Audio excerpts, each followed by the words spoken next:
we all think that we know how to communicate well, yet we often will communicate in our own style, in the way that we would want to be communicated with.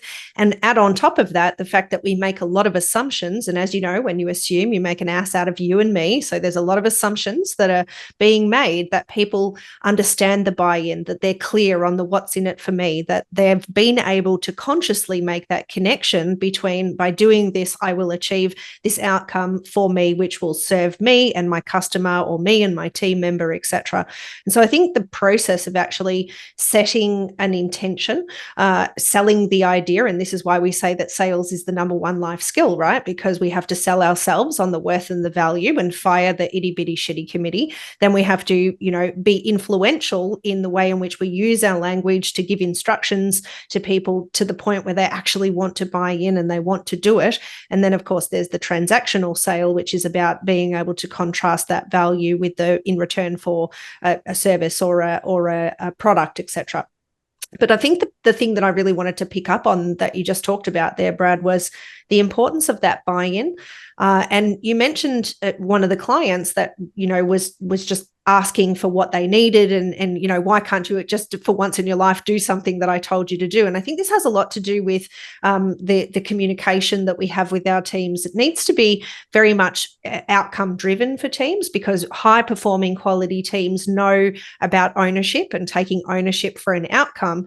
But at the same time, it needs to also be about nurturing and developing the relationship that you have with your own team. And I see so many leaders, and actually maybe I won't call them leaders, maybe I'll call them managers, because they're looking to make withdrawals from what we call the emotional bank account with their team members. So they want their team members to do something that they're asking them to do. Yet over time, they haven't been making emotional deposits into that bank account. And this comes from those little touch points and the little conversations. And this is definitely done better, and we see it more easily performed with teams that are in the same location.